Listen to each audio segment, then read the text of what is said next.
멤버십 가입 그리고 구독, 좋아요 정말 감사합니다. 자, 오늘은 2026년 바로 지금 우리가 알던 암호화폐 세상이 어떻게 근본적으로 뒤바뀌고 있는지 그 거대한 변화의 중심을 한번 파헤쳐 보겠습니다. 바로 무기명 코인의 시대가 저물고 왜 거대한 금융기관들이 신원 API라는 것을 필사적으로 요구하고 있는지에 대한 이야기입니다. 이건 그냥 작은 변화가 아니라 말 그대로 판이 바뀌는 수준의 이야기죠. 이 질문이 오늘 우리가 풀어야 할 핵심입니다. 최근에 세계에서 가장 힘이 센 금융기관들이 던진 메시지들이 있거든요. 이게 다 각각 따로 노는 사건이 아니에요. 자세히 들여다보면 이 점들이 하나의 선으로 쭉 이어지면서 거대한 그림을 그리고 있습니다. 바로 제도권 금융이 디지털 자산 시장의 룰을 완전히 새로 쓰고 있는 거죠. 자, 그럼 그 거대한 변화의 흐름 속으로 한번 같이 들어가 보시죠. 오늘 이야기는 아주 명확한 순서로 진행될 겁니다. 먼저 전 세계 금융규칙을 만드는 IMF가 뭐라고 선언했는지부터 시작해서 그 원칙을 유럽중앙은행 ECB가 어떻게 현실의 규칙으로 만들었는지 살펴볼 겁니다. 그리고 미국과 유럽이 좀 다른 길을 가고 있는데 그 차이점도 짚어보고요. 그 다음이 정말 중요한데 이 모든 흐름이 결국 하나의 지점에서 꽉 막히게 되거든요. 바로 그 병목 지점이 뭔지 확인하고 이 문제에 대한 흥미로운 해답, 그리고 완전히 새로워진 게임의 법칙으로 결론을 내리겠습니다. 모든 이야기의 시작은 2026년 4월 2일입니다. 국제통화기금, 우리가 IMF라고 부르는 곳이죠. 여기서 아주 중요한 문서가 하나 발표됩니다. IMF는 뭐 그냥 은행 같은 곳이 아니잖아요. 전 세계 금융 시스템의 안정성을 책임지는 곳이기 때문에 여기서 나오는 말은 단순한 의견이 아니라 사실상 미래 금융의 설계도나 마찬가지입니다. IMF가 이 한 문장으로 그냥 게임의 성격을 규정해버렸습니다. 토큰화, 그러니까 주식이든 채권이든 뭐든 디지털 토큰으로 만드는 이 기술이요. 이게 그냥 뭐 거래 좀 빨라지고 수수료 좀 싸지는 그런 효율성 증대 차원이 아니라는 겁니다. 아예 금융 시스템의 뼈대, 즉 아키텍처 자체를 바꾸는 구조적 변화라고 선언한 거죠. 그런데 여기서 진짜 중요한 포인트가 숨어 있어요. IMF는 이 엄청난 변화가 아무나 들어올 수 있는 그런 곳이 아니라 바로 은행이나 자산운용사 같은 기존의 규제받는 시스템 내부에서 일어나고 있다고 딱 못 박았습니다. 이건 사실상 과거의 무허가형, 익명성 기반의 암호화폐 세계와는 완전히 선을 긋는 굉장히 의미심장한 발언입니다. IMF는 이 구조적 변화가 제대로 성공하려면 여기 보시는 5가지 조건이 반드시 필요하다고 아주 단호하게 말했습니다. 이건 마치 새로운 금융 시스템을 떠받치는 5개의 거대한 기둥 같아요. 예를 들어 안전한 결제 자산은 가격이 막 널뛰게 하는 그런 코인이 아니라 중앙은행이 보증하는 돈이나 규제받는 스테이블 코인을 말하는 거고요. 법적 확실성은 뭐냐면 만약에 사고가 터졌을 때 누가 책임질 건지 그 주체가 명확해야 한다는 뜻입니다. IMF는 이런 기준, 일종의 안전장치가 없으면 토큰화가 오히려 금융 시스템을 더 위험하게 만들 수 있다고 아주 강하게 경고하고 있는 겁니다. 자, 그러니까 핵심은 이겁니다. 이제 경쟁의 룰 자체가 완전히 바뀌었다는 거예요. 예전에는 우리 코인이 얼마나 더 탈중앙화되어 있다, 얼마나 익명성이 뛰어나다, 우리가 세상을 이렇게 바꿀 것이다 같은 멋진 이야기, 즉 서사가 중요했잖아요. 하지만 IMF가 새로 깐 경기장에서는 그런 건 이제 통하지 않습니다. 이제부터의 경쟁은 누가 더 신뢰할 수 있는 시스템인가, 누가 법적 책임을 지는가, 그리고 가장 중요하게 모든 참여자의 신원을 확인할 수 있는가의 싸움이 된 겁니다. IMF가 내재된 컴플라이언스라는 좀 어려운 말을 썼는데 이게 뭐냐면 시스템을 만들 때부터 아예 규제를 지키도록 설계해야 한다는 뜻입니다. 이게 새로운 표준이 된 거죠. 좋아요. 그럼 IMF가 이렇게 앞으로는 이런 방향으로 가야 한다고 선언을 했는데 이게 현실에서는 어떻게 적용될까요? 바로 유럽중앙은행 ECB가 그 역할을 합니다. IMF가 선언한 원칙을 가지고 유럽 금융 시스템에 실제로 적용하는 구체적인 규칙과 제도를 만들기 시작한 거죠. 원칙이 현실의 법이 되는 순간입니다. ECB의 움직임은 정말 빨랐습니다. 2026년 초에 여기 타임라인에 보시는 것처럼 굉장히 체계적으로 착착 진행됐어요. 1월에 은행들이 중앙은행에서 돈 빌릴 때 담보로 맡길 수 있는 디지털 자산의 기준을 발표하더니 바로 2달 뒤부터 시행에 들어갔습니다.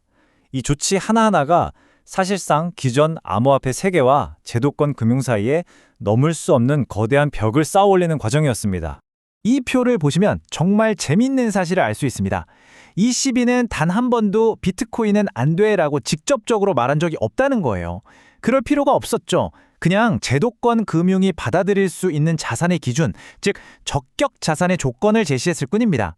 예를 들어서 자산은 채권 같은 채무증권이어야 하고 결제는 유럽의 공식적인 결제 시스템 위에서만 돌아가야 하고 또 누가 발행했는지 명확하고 법적 책임을 지는 주체가 있어야 한다는 거죠. 보세요. 이 기준들 중에 비트코인이 통과할 수 있는 게 단 하나라도 있나요? 없죠. 이렇게 해서 발행 주체도 없고 익명성을 기반으로 한 자산들은 아예 이 시스템에 발을 들여놓을 수 없게 원천적으로 차단해 버린 겁니다. 자, 이제 시야를 좀 더 넓혀보겠습니다. 유럽에서 벌어지는 일을 봤으니 이제 미국까지 포함해서 전체 그림을 보면 이 새로운 토큰화 시대를 두고 두 개의 뚜렷한 길이 보이기 시작합니다. 미국과 유럽, 둘 다 디지털 자산의 미래로 가고 있는 건 맞는데 그 접근 방식이나 철학에서 아주 중요하면서도 묘묘한 차이가 드러나고 있습니다. 미국은 이런 식입니다. 국가가 규칙은 정해줄게. 그 안에서 혁신은 민간 기업들이 알아서 해봐. 그래서 민간 기업이 발행하는 달러 연동 스테이블 코인을 중심으로 시스템을 만들려고 하죠. 반면에 유럽은 정반대입니다. 돈의 중심은 국가, 즉 중앙은행이 국권이 지켜야 한다. 그래서 중앙은행이 직접 발행하는 디지털 유로, 즉 CBDC가 시스템의 중심 앵커가 되고 민간 자산은 어디까지나 보조적인 역할만 해야 한다는 입장입니다.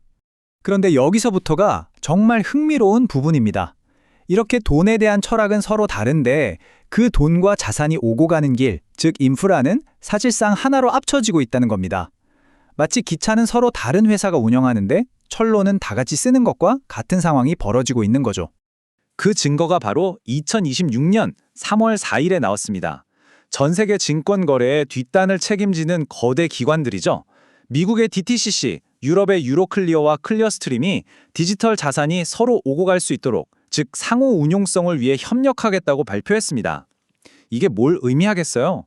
앞으로 자산을 옮기는 철도는 하나로 통일되는데 그 위를 달리는 화폐 열차는 미국의 민간 스테이블 코인과 유럽의 공공 CBDC가 서로 경쟁하는 그런 세상이 온다는 뜻입니다. 자, 이제 우리 분석에 진짜 심장부로 들어왔습니다. 지금까지 살펴본 IMF, ECB, 그리고 미국의 SEC까지. 이 기관들이 가는 길이 조금씩 달라 보여도 결국 모두가 똑같은 문제에 부딪히고 있습니다. 시스템 전체의 발목을 잡는 단 하나의 결정적인 문제, 바로 병목 현상입니다. 먼저 IMF의 요구사항을 다시 보죠. 내재된 컴플라이언스. 이건 문제가 터진 다음에 수습하는 게 아니라 시스템을 만들 때부터 아예 규제를 어길 수 없도록 설계하라는 요구입니다. ECB는 한술 더 뜹니다. 자산과 참여자 모두가 유럽의 법과 통제 아래에 있어야 한다. 즉, 누구인지 식별 가능한 주체들만 이 시스템에 들어올 수 있다고 못을 박아버렸죠. 익명은 절대 안 된다는 겁니다. 그리고 미국의 SEC가 가장 구체적으로 이 병목의 정체를 드러냅니다. 2020년 1월에 증권이 토큰이 되었다고 해서 그 주인이 누군지 알아야 할 법적 책임이 사라지는 건 아니다 라고 아주 명확하게 선언했습니다.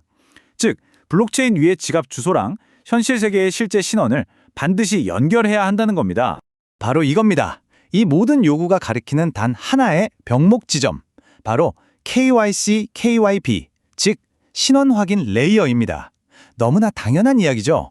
제도권 금융은 익명성을 기반으로 돌아갈 수가 없어요. 자금 세탁도 막아야 하고 테러 자금도 막아야 하잖아요. 그래서 모든 참여자가 나는 누구입니다 라고 증명할 수 있는 보편적이고 의무적인 신원 확인 시스템이 반드시 필요한 겁니다. 바로 이 지점에서 이야기는 아주 흥미로운 방향으로 전환됩니다. 제도권이 이렇게 신원 확인이라는 병목 때문에 골머리를 앓고 있을 때 마치 이 순간을 오랫동안 예측하고 준비해온 것 같은 한 프로젝트가 눈에 띄게 시작합니다. 2026년 4월 3일 기준으로 1,800만, 이 숫자는 파이 네트워크라는 곳에서 신원 인증, 즉 KYC를 완료한 전 세계 사용자 수입니다. 이게 그냥 앱 다운로드 수나 단순 가입자 수가 아니라는 점이 중요해요. 정부가 발급한 신분증으로 본인임을 증명한 신원이 확인된 사람들로 구성된 이미 만들어진 글로벌 네트워크라는 뜻입니다. 파이는 아주 공개적으로 자신들의 핵심 전략이 서비스로서의 KYC, 즉 KAS라고 밝혀왔습니다. 여기 보시는 4단계 전략을 따라가 보면 이들이 단순히 또 하나의 코인을 만드는 데 집중한 게 아니라 대규모 신원 인증 인프라를 구축하는 데 모든 역량을 쏟아부었다는 걸 알 수 있습니다. 이 전략은 파일을 다른 수많은 암호화폐들과 완전히 다른 위치에 놓이게 합니다. 바로 지금 제도권 금융이 목마르게 찾고 있는 그 신원 인프라를 제공할 수 있는 잠재적 공급자로 말이죠. 자, 그럼 지금까지 나온 모든 조각들을 모아서 결론을 내려보겠습니다. 우리가 마주한 새로운 현실, 그건 바로 금융의 미래를 건 경쟁이 더 이상 익명의 코인이나 막연한 기대감에 대한 싸움이 아니라는 겁니다. 완전히 새로운 규칙이 적용되는 새로운 체스판이 이미 우리 앞에 펼쳐졌습니다. 이 새로운 게임의 법칙은 우리에게 아주 명확한 메시지를 줍니다. 첫째, 익명성의 시대는 끝났고 이제 신원의 시대가 왔습니다. 둘째, 제도권의 선택을 받으려면 반드시 규제를 지키고 책임을 져야 합니다. 그렇기 때문에 셋째, 미래의 진짜 가치 있는 건 수많은 코인들이 아니라 그 모든 자산과 사람들을 연결하고 검증해주는 신원 레이어 그 자체가 될 겁니다. 결국 이 새로운 시대의 최종 승자는 특정 코인이 아니라 신뢰와 검증의 인프라, 즉 신원 시스템에 갖춘 거대한 금융 운영 체제가 될 거라는 결론에 이르게 됩니다. 물론 아직 공식적으로 그 열쇠의 주인이 누구라고 정해진 것은 없습니다. 하지만 IMF, ECB, SEC가 한 목소리로 외치고 있는 걸 보면 우리가 가야 할 방향은 이제 그 누구도 부정할 수 없을 만큼 명확해졌습니다. 이제 우리에게 남은 가장 중요한 질문은 바로 이것입니다. 과연 누가 이 거대한 전환의 시대에 미래 금융 시스템으로 들어가는 입장권, 그 열쇠의 역할을 할 이 필수적인 신원 레이어를 성공적으로 구축하고 확장시켜 나가게 될 것인가? 이것이 앞으로 우리가 계속해서 눈여겨봐야 할 가장 중요한 포인트가 될 겁니다.